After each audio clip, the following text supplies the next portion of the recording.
અને આર્યા પથ્થરની એ હું કઈ રીતે બાંધી શકશ? અને કદાચ લંકામાં જવું અશક્ય હતું. આ ભગીરથ કાર્ય તો હે વાનરો હે રીછો આ તમારા બધાના સહકારથી થયું. એટલે સામે બીજા બધા માણસો વિવેક કર્યું કે એવું નથી પ્રભુ, અમે તો કદાચ આના નિમિત્ત છે આ કામના. અમે મોટા મોટા ગિરનાર જેવા, વિંધ્યાચલ જેવા, મેરુ પર્વત જેવડા જે મોટા પથ્થરો હતા એને મેં ઉચકીને હે રામ કરી અને સમુદ્રમાં ફેંકતા હતા તો તરવા માંડતા. અને પથ્થરનો સ્વભાવ છે પાણીમાં ન તરે. પથ્થર પાણીમાં નાખો એટલે ડૂબી જાય. એટલે સભા પૂરી થઈ.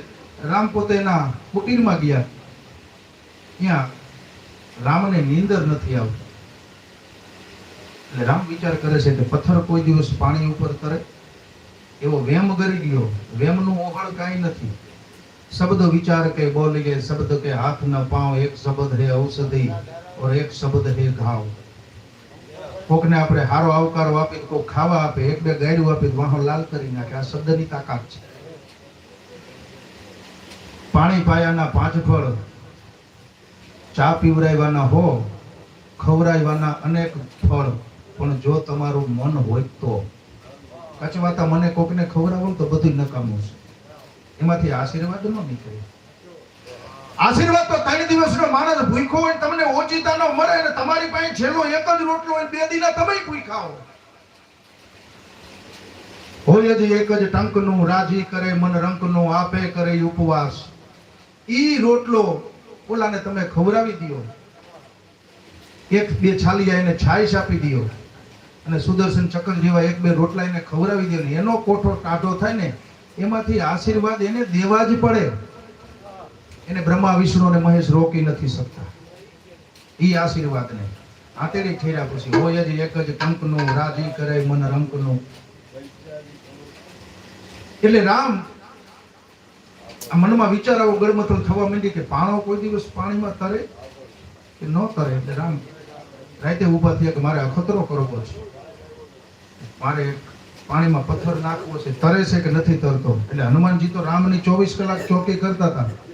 હનુમાનજી સમજી ગયા કે રામના મનની અંદર કઈ ગળમથલ છે અને રામ આજ ન કરવાના છે. પાયખું લેવા માટે જાય છે. અરે કુળ રાવણ તણો નાશ કીધા પછી એક દી રામને વેમ આવ્યો, એ મુજ તણા નામથી પથ્થર તરતા હતા, આ બધો ઢોંગ કોને ચલાવ્યો? પણ એ જ વિચારમાં રામ ઉભા થયા, 9 પછી કોઈને સાથ લાવ્યા.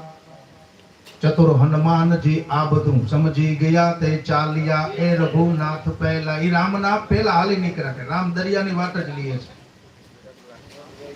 રામ દરિયાના કાંઠે આવ્યા, હાથમાં એક કાંકરી લીધી. કાંકરી હાથમાં એક લીધા પછી રામ 14 નજર કરતા પછી કાંકરીને દરિયામાં ઘા કરે રામ.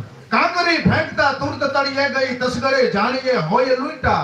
રામ પોતા થકી ખૂબ ભોંઠા પડ્યા, શરમતણા શેરડા મુખ છૂટા. કપી ચરણમાં આવી હાથ જોડી કહે, પ્રભુ આપને આ મતિ કેમ સૂજી? હનુમાનજી આવી ગયા કે હે ભગવાન, તમે ત્રિલોકના નાથ છો, તમે એકવાર કોકનો હાથ જાલી લ્યો અને પછી એને તમે છોડી દેતા, કઈ તમને શરમ જ ન આવી?